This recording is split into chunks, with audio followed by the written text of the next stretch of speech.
tukid. Wala may kabaluan niya sa ni paingon ani. Matapos ang buhawi, wala pa rin tigil ang ulan. Rumagasa ang tubig baha sa kanilang mga bahay na nasa bundok Pamandin. Bukod sa wala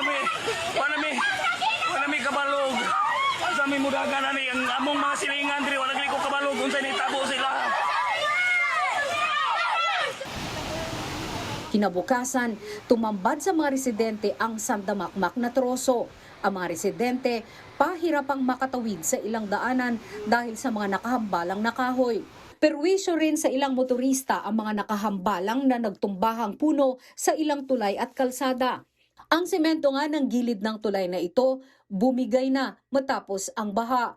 Nagkabitak-bitak rin ang mga dike na nakatutulong sana para makontrol ang pagragasa ng tubig. Pati ang bahaging ito ng kalsada, bumigay na ang lupa matapos lamunin ng ilog. Ang mga barong-barong na ito naman sa Sitio Balantakon, pinadapa rin ng malakas na hangin.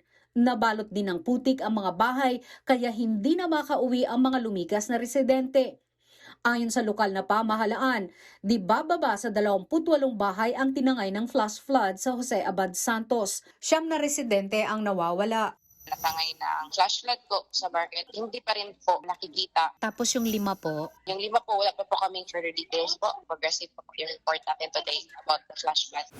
Samantala, nagsimula na kaninang umaga ang clearing operation sa ilang barangay na naapektuhan ng landslide. Pero may mga tulay pa rin na hindi madaanan tulad ng Tanuman Big Bridge dahil sa mga inanod na kahoy at bato dulot ng pagbaha. Nagbabalita mula sa Frontline, Margie Bentulan, News 5.